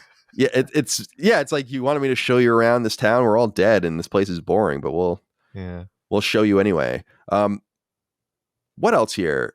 I wanted to give a shout out to a part of the game that I thought was really cool, which is kind of the third part of the game of the 4 Tantas, which is the illusion when you go back to New York City. I really dug that part of the game, and it made me rather feel like they should have focused more on the interaction between the worlds and allowed you to go back and forth. Because one of the things that dreamlike sequence does really well is it introduces all of the characters from her life in different ways, and that could be a whole part of like very Matrix-like thing. It could have been the whole part of the game, and they just never take advantage of it. So that whole sequence was very refreshing to me when you're fighting through the streets of New York City and everything's slightly off, and you look around and the advertisements are off and everything's surreal looking. Yeah, that was fun. Yeah, it was cool. Like that really stood apart. So if you were able to go back and forth, I think Athia would have stood out more. And obviously this fit into the nature of the illusionist as being one of the Tantas. So I get that, but I just liked that so much more than a lot of the game that I needed to call it out, because I think that they could have relied on that more. It's funny that you and I like pretty much the same things in this game, because like once we got to that part, I was like, why wasn't the whole game like this? Like again, like I understand that it's about that illusion character, but like the antagonism between her and the illusion character, the finally wrapping her past and her history into her motivation for being or for staying here in the world, like that started to crystallize. And the game just ends pretty soon after that. And I was kind of glad that the game ended, but I was like, why did? And I wrote this in my review. I was like, the game gets pretty good towards the end, the once after the cuff reveal. But before that, it's just kind of spinning its wheels, Yeah, I actually feel like it's always careening in some way towards the end. It almost is like begging me to go to the next story, which is an open world thing, but it made me think like there's not enough here I'm trying to make this game longer than it really wants me to make it.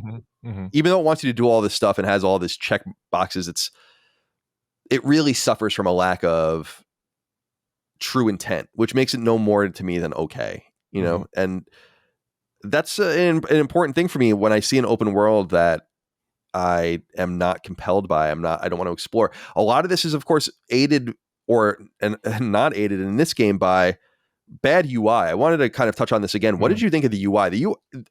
Gene, I don't know what the game developers are not going to get about this. You need to simplify your UI. We all understand their menus. So you don't need to make them all elaborate and stupid looking. People should go look, especially at the video, or if they can find video or screenshots of the skill trees. There's barely a differentiation between a skill that you don't have, a skill that you do have, a skill that's upgraded. There's like slight lighting differences on them. I'm like, what are you guys doing? Why? It reminds me a lot of God of War and God of War Ragnarok, where I'm like, why are the menus so bad? Why is the map so bad? Why is the quest tracking so bad? Why is the journal so bad? Why can't you get this shit together? It really, really annoyed me. Load in. It takes forever to load in, which is incredible. I was like, why is it faster to fast travel than to just press start and then change my van brace or my fingernails or whatever, or upgrade this? Yeah, I forgot all about the UI, but then you reminded me. Yeah, it was hard to figure out like what I upgraded, so I kept going over the same goddamn skills, and I'm like, oh, I already did that skill. I already did the requirements for that skill to hop 5 times off the wall or something like that, because it's just all incidental stuff. And yeah, like you and Chris have talked about this deeply in several episodes about, that the mouse cursor UI that everyone seems to be obsessed with, that God of War has for some reason. Why does God of War have it? That's why it's so refreshing to play the Final Fantasy Pixel remasters. And it's like, okay, armor, blick, blick, blick, blick, blick. That's it. Yep. That's it's perfect. Yeah, it's a great example. So I'm playing Final Fantasy 2 right now, and I'm experiencing that too. Like, you can optimize easily. You go through it. It tells you everything it needs to tell you. It's not. I mean, obviously these are very different games, but the idea of pausing or the idea of going into a menu is unnatural. It doesn't make any sense at all when you think about it. It doesn't make so you can break the game's immersion by just being like, oh, okay, you want to mess around with your character stats? Here you go. Here's the easiest and cleanest way we can communicate this, while still, of course, keeping the spirit of the game and all of that. But we don't need to have crazy animations. I think of Borderlands 3's menu, I want to say, that was so outrageous. It would take like seconds for it to load. It was things were popping in, and it's like, guys, Fable 3 had the worst menu of all time, though. Remember? Halo 3, you said? Fable 3. Oh, Fable 3. I never played Fable 3. Oh, that one, when you press start, you actually go into like a whole other like dimension or whatever, and then you have to walk around this fucking place. Oh, so if you want to equip a shirt, you have to go into the dressing room. You have to leave the hub option menu. You have to walk out there. You have to walk into the dressing room. You have to walk up to the fucking shirt that you want to wear it and press OK that you want to wear the shirt. It was just the worst. I love Fable 3, but like decisions like that made it horrible to defend. So I think that there are two things that designers do, and I understand them both in some sense. Like, one is that they pad gameplay by making you do trivial things. The game's moving too fast. They need you to spend 10 minutes doing something else to just slow it down. The other thing that I think they do is there are some people that just think sim elements are fun. And I think for a lot of gamers they are, but I always think of Grand Theft Auto San Andreas with eating and exercising and all that, where I'm like, this sucks. What the fuck do I want to do this for? Like, why would you think that this was fun?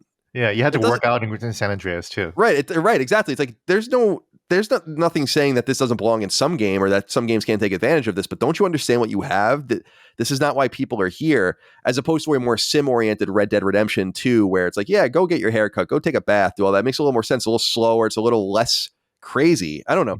I just feel like with Luminous, they just didn't get it. And I think it's probably the disparate nature of the way the script was written and the idea. They're probably, I would imagine, and I would assume that this is almost obvious, that the game was probably made concurrent to the story being developed, and they're kind of wedging these things together. They obviously have the overall idea of an isekai and two worlds and all of this, and they're getting these things together, but it comes together so clumsily that you have to imagine there wasn't much thought. Yeah, that's why, like, I appreciate my recent interview with Eiji Aonuma and Fujibayashi when they were talking about Zelda. They were like, no, we made the game before we did the story. We focused on the game first, which is why the game feels so focused and clear. And yeah, I think you're right in that it does feel like that they were made in parallel. That the gameplay was made to service the story for some reason, and the story was trying to create some kind of game world out of it. It just doesn't feel very focused. It doesn't seem like a very good project. One other thing I wanted to say, and this is just important to people like me, is just that the Platinum Trophy is just not fun in this game. And that's, open world games are the perfect game for Platinum Trophies. Like, people love the idea of, like, get all the collectibles, kill all the enemies, do all the side quests. Dominating the world, Right, exactly. Like, what better power fantasy is that? That you feel like you understand and you cleared everything in the world that you possibly could. But this one, I was reading PowerPix's. I love PowerPix, and I was reading their trophy guide, and it's interesting where some things you don't have to do at all, some things you have to do some of these things you have to do overtly. It's very unbalanced in that sense. So for trophy people, I would ward you off of this game, because that was one of the appeals to me. I was like, well, at the very least, I'll go get the Platinum Trophy and I'll experience this game and have a little bit of experience with it, so that at least I can talk about it as a PlayStation exclusive game at one time. But it didn't turn out quite the way I thought it would. And it's rare for me to walk away from a game, like I said, in that regard, to the point where you get to a point of no return. By the way, shout outs to points of no return. I love those in games. I know, again, that's immersion breaking, but it's good to communicate that. So you get to that point of no return, and then I just backed off for a few days trying to do other things. And I'm like, I can't fucking stand this anymore. And then I just went and beat the game. And what did you think about, did you do both endings in quotes? Because the ending, it's a false ending. I did the one where you stay in Athia first, and then I was like, oh, I wonder what happens if you do the other one, and the game just ends. Yeah. I thought I actually picked the go back home ending first, because I was like, that's what she wanted. Like, let me just do this right now, and then the game just ends. I was like, well, she's back with her cat, so To me, that's a happy ending. They gave you like nothing though. They gave you like a 15 seconds. I would have at least liked a few minutes or something. You know? Yeah. I don't under. Yeah, again, what the fuck? What's the point of that choice then? Right? False choice. It's bad game design. Yeah. It's like, like people always rag on BioShock for the false choice of whether to get the little girls or not, but there's still designed around it. This one is just like, here's a choice for the sake of having a choice. That's it. Right, exactly. And it's interesting you bring that up because Ken Levine says in our interview, it's like that choice of harvesting little sisters was almost a non-starter for the publisher. Like that's how big of a deal that was and how important it was to the story that they kept it in there. People are like, you can't kill little girls, you fucking crazy, Yeah, but it was made with intent, that decision, Exactly. There was so much intent behind it. But this one reminded me of, I don't know if you played Resident Evil 7, Biohazard. We just cut that out. So Gene was about to spoil Resident Evil 7 for you, and I stopped him from doing it. Yeah. Although you should play Resident Evil 7. That game came out, I don't know, 6 years ago now, something like that. Yeah. It's a great game. I only recently played it like 2 years ago. Okay, cool. I played it when it came out, and then I played 8 when it came out, and then I played them all when they come out. So I love Resident Evil. But it's been a long time since I played. What I love about 7 was just the whole Bayou setting. Very similar to what I loved about True Detective Season 1. I love that whole deep South Delta setting. Well, you like American settings, and I resonate with that too. That's why I found Assassin's Creed 3 so fascinating. Definitely. That game had a lot of problems, but like it still means a lot to me because it took place in America and it was all about America. I wanted so badly to love Assassin's Creed 3. No one wanted to love that game more than I did. Trust me. I gave it a fair shot. I loved the idea of the DLC, although I never played it, where George Washington is the king. Yeah. It's pretty cool. Yeah, I love that. George Washington being king in like a pyramid. It's so awesome. So is there anything else you wanted to discuss? I have one last question for you as we go, but did we touch on everything? Are you satiated, or is there something you wanted to say? The one of the funniest things that I saw were people realizing how beautiful Ella Balinska is and basically tweeting pictures of her modeling shoots. Yeah. And then people quote tweeting, actually, I think the dialogue in Forspoken is actually quite good. And then people joking like, I'm about to buy the digital deluxe edition and the physical deluxe edition. They really did her dirty. They did. But they did everyone dirty in that She's game. The star of the Resident Evil Netflix show, which was also terrible. And it's like, poor man, girl. She is the black girl Daniel Day Kim. Like, they just can't get good roles, Daniel Day Kim is he has new life as a meme now, right? With he's Dr. Han. Yeah, Dr. Han. Yeah, who only appeared in 4 episodes, and it's like, the good doctor wants to enter the mainstream consciousness. They need to have a new Dr. Han saga. Definitely, I'm sure that they're looking at that now. Coming back like Frieza or Cell, in Dragon Ball. Dr. Han. Okay. What I wanted to ask you as we wrap up, Gene, is this actually is a different kind of question because of your love of Final Fantasy 15. Is this game shut the studio down? Luminous Productions is no more. Square Enix needs manpower, and I'm sure there's a lot of talented people on the team. They distributed them. It doesn't seem like they laid anyone off, so that's good. But Luminous is no more, and I'm wondering what you think of that. This game was bad enough to make them not necessary. The stewarding and shepherding of the engine seems to be for naught because I don't think a lot of their new games are built on it. And so it's kind of like they kind of go out like a fart, which is kind of weird because they were pretty big at one point. And Final Fantasy 15, though divisive, sold very well. So they had everything set up for them to continue that momentum, but they weren't able to do it. Yeah, I mourn it a little bit, and I obviously understand why, but I do mourn because listen, Final Fantasy VII Remake was a good success, right? Final Fantasy 16 is likely going to be a success. Both the games are not open world games, Final Fantasy 15 and Forspoken was. And I like open world games. I like exploring vast stretches of land, of digital land, and feeling like I'm the king of that kingdom, There's so much player agency that you can get even in a game like Forspoken. You can pretend to you can create your own stories as opposed to being kind of led down a linear path. So I mourn the spirit of that kind of design philosophy, even though they didn't really do it that well.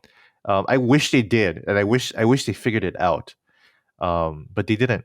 So the folks who are making Final Fantasy VII Remake, Yoshi P, they're winning out. And I do hope that they can kind of take the lessons from what they learned from Final Fantasy 15 and Forspoken, and hopefully apply it to a future Square Enix game that'll be massive and beautifully animated, but also good, with good impactful combat and a story that makes sense, with good character motivation, good lore. I hope that happens. Yeah, this seemed to be like a kind of an abortive and weird time in Square Enix history, with which is this studio, like this offshoot Mhm. with Luminous, and kind of with the technology, and then the studio, and everything never, like you said, really coming together. And Luminous, the technology not really finding its way like Crystal Tools did into at least a few different games, like Dragon Quest X or like the Final Fantasy 13 Mhm. trilogy. It just seems like it was all a dead end.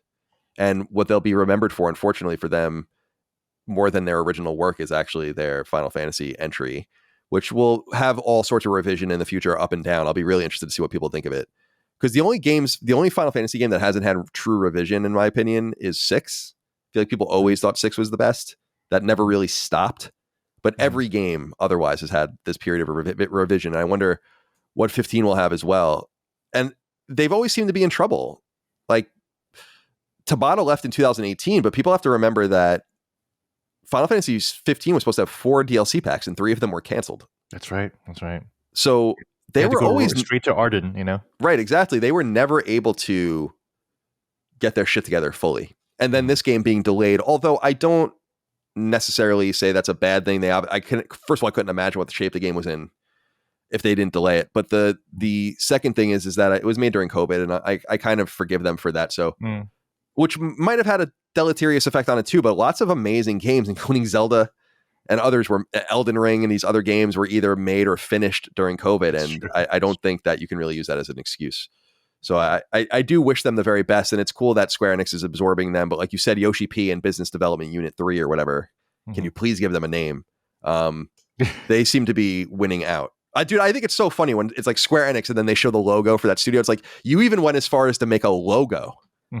Why, did no one sit down and say, like, you guys can give yourself a name if you want?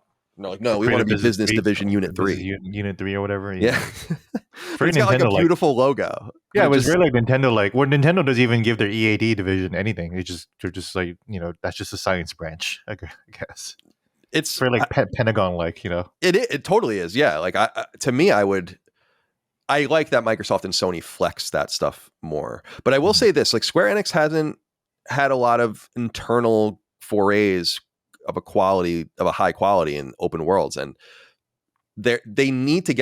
everyone needs to get their arms wrapped around that. Sony has only recently done that with Guerrilla, and to a lesser extent Sucker Punch, I think, or to a newer extent, I should say, although Sucker Punch has been making open world games for a long time, but at a very high level.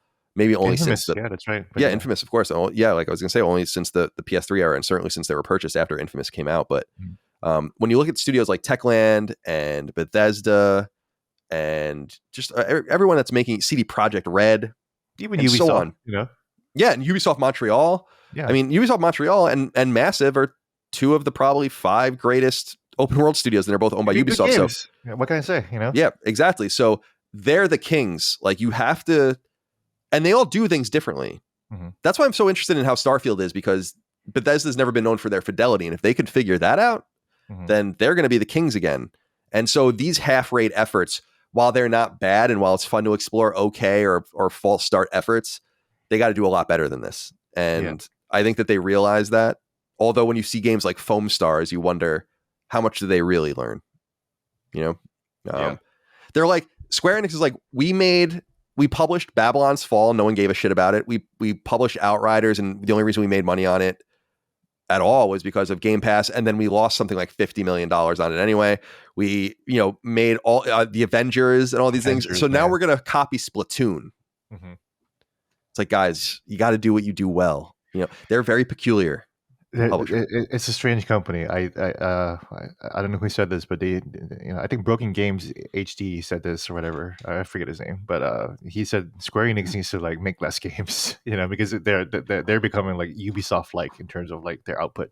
Dude, it's ridiculous. I'm gonna look this up for you as we wrap up, because I was talking about this and you probably heard it, but just for people that didn't hear it on Sacred Symbols, I was talking about all of the games they published. That's right. Yes. So yes.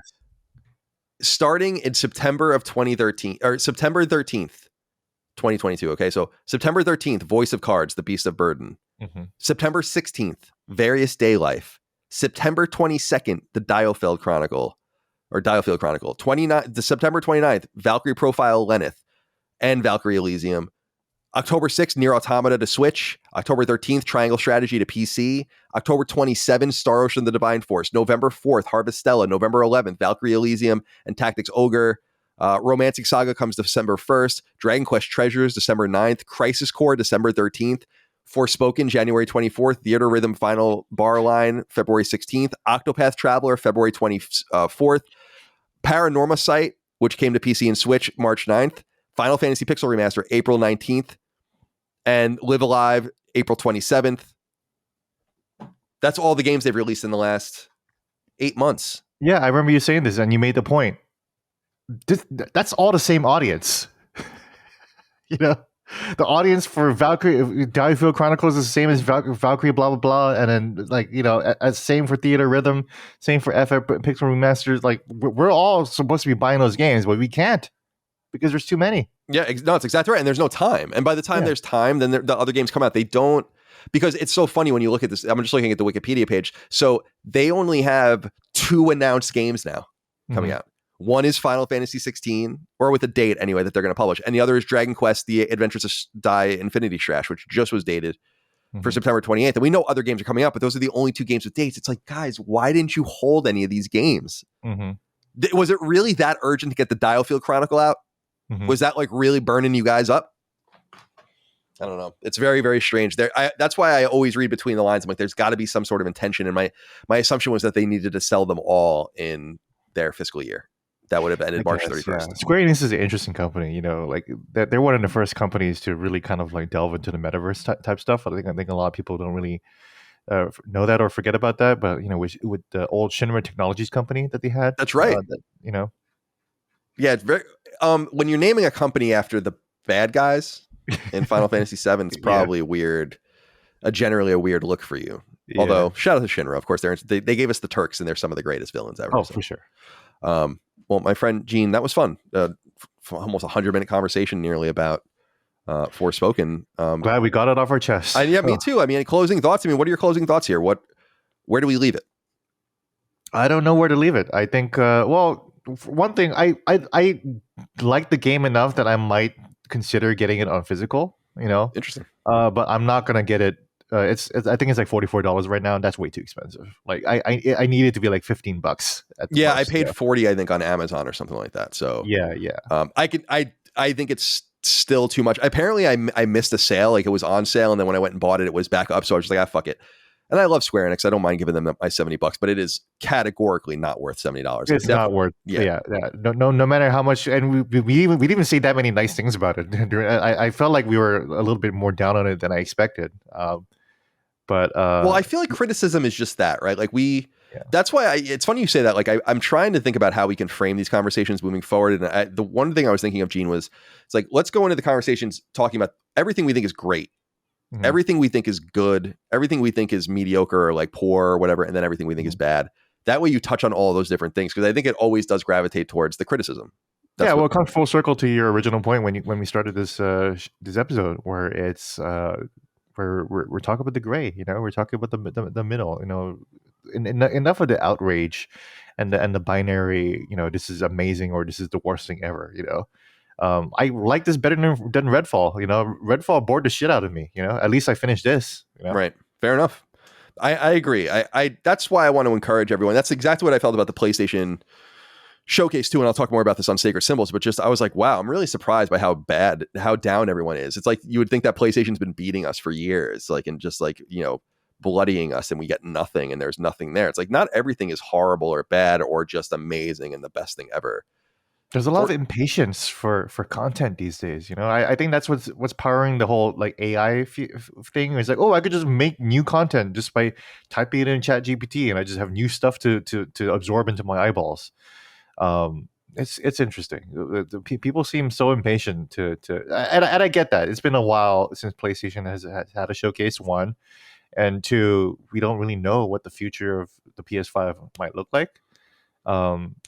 that's an interesting predicament to be in. But in the meantime, we're having Final Fantasy 16 in a bit and Spider-Man 2 later this year. That's what I'm saying. Like, you really have to frame it through the lens of, guys, we're complaining about this on the precipice of a new Final Fantasy game. We're getting Final Fantasy 16, and then guys. And since you all care about exclusive so much, it's exclusive. Then Spider-Man, another exclusive in a first-party game at that. Mm-hmm. And everyone thinks that it's just dead after that, as if Sony has nothing after that. Like, just because they haven't said anything, I understand people's frustration, but people are just, it's all feeding into this outrage, and it's too much. Maybe I'm getting old or something, but I'm not into it. I think we're getting old. Yeah, I mean, that is inevitably inexorably true. So, yeah. All right, Gene. Well, yeah, as far as I'm concerned, Forspoken, I think it's an interesting game for young people. I think it's a great game to play. I think it's fun to play. I think at $20, $30, that's probably the right price. I definitely wouldn't pay full price for it. And there's a lot of problems with it, but I think there's a little bit of intrigue. I'll be interested to see if this stays exclusive. I doubt it will. And will there be like a second life for this game if it comes to Xbox or other consoles? But let's check the Forspoken Steam charts. Yeah, I have no idea how it performed there. Let's see how many playing. 126 players right now. Oh, okay, so not good. Yeah. Although it's old, I mean, and it's a single player game. It's old and it's a single player game, but it's a fun game. If you like magic games, this is not a bad game to check out. I would recommend Ghostwire Tokyo over this. But definitely. Still, Definitely, I love Ghostwire Tokyo. That's a great pull, because that is a somewhat similar game that's much better than this. It has a much stronger identity. It has a much more interesting world. It's actually interesting to explore. The skill system isn't like broken or weird. The story isn't cringe. And the graphics are great. So. Well, Gene, I appreciate your time. Thank you for sitting down talking to me all about Project Athia Forspoken. Thank you all out there for your love, kindness, and support. Appreciate you. Thank you for being here on Patreon and supporting us. We couldn't do it without you. We'll see you next time. Until then, goodbye. Sacred Symbols, a PlayStation podcast, is a product and trademark of Last Stand Media and Colin's Last Stand LLC, and is proudly recorded in the USA. The show is conceived by, is written by, and is directed by me, Colin Moriarty. My co-hosts are Chris Raygun Maldonado and Dustin Furman. The show is produced by executive producer Dustin Furman. It's edited by associate producer Ben Smith. All of Last Stand's theme music is by my best friend, Ramon Narvaez. As you know, all of Last Stand's shows, including Sacred Symbols, are fan-funded on Patreon at patreon.com/laststandmedia. The following names are at the producer level on Patreon, our highest tier, and we're grateful for your thoughtful and kind contributions to our independent endeavor. Thank you.